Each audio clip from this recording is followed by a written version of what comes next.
As I just wanted to give you a quick rundown of the assignments for Monday. So today you should be turning in the Civil Liberties and the Courts worksheet.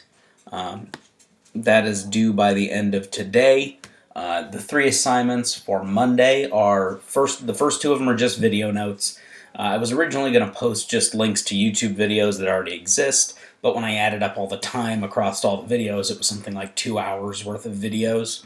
So I went ahead and put together video notes.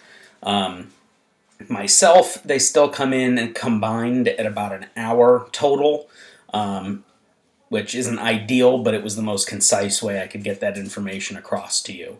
So for both of the video notes, take notes like you normally would in your binder, and then attach a picture of the notes to the assignment as proof that you did them. The last assignment is the Supreme Court FRQ. This was one that I planned on working with you on more in detail had we stayed in school, but since we're not in school, I'll just have to go through it here with you. The Supreme Court comparison questions are a pretty standard format. The way it works is they provide you with an explanation of a court case that odds are we did not talk about. There's thousands of Supreme Court cases dealing with all sorts of topics. Some things come up, multiple times in the Supreme Court. So for this question, the court case Hazelwood School District versus Kohlmeyer, they give you the background of the case, and then they give you an explanation of what the Supreme Court ruled.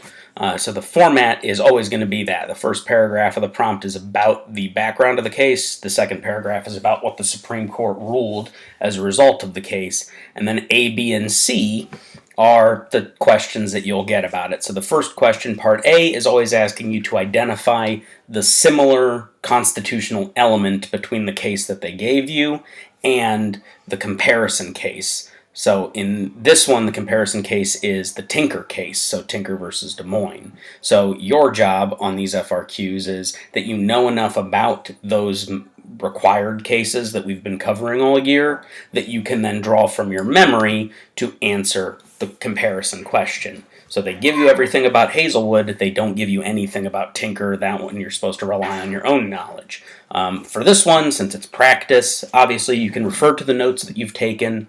You can refer to the worksheets you've done about those Supreme Court cases. I have no problem with that because it's practice, so you have that stuff available.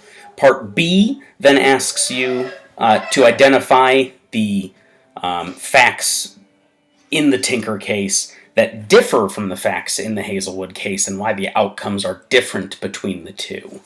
So this one is looking for a difference that you're having to identify between the two cases. And then Part C is similar to Part C's on a lot of the other FRQs. What is an outside party that might have an issue with the ruling? How are they supposed to get involved? So that is the breakdown of it. On the assignment, I did give you the rubric that the College Board uses to answer them. Questions are always either you got it or you didn't. There really isn't a gradient of responses, so the rubric on here reflects that. Part B is 2 different point sets, so there's a point for explaining the facts of the required case, so explaining what happened in the Tinker case, and then Part B is explaining why there's a difference between the Tinker case's outcome and the provided case's outcome. So to get the full credit on that FRQ, you do have to do both of those parts. The rubric is split on B, so that is there to help you as well. If you guys have any questions, as always, feel free to shoot me an email or comment on Classroom or comment on this post if you need to. Maybe other people have the same questions you do. Have a good week.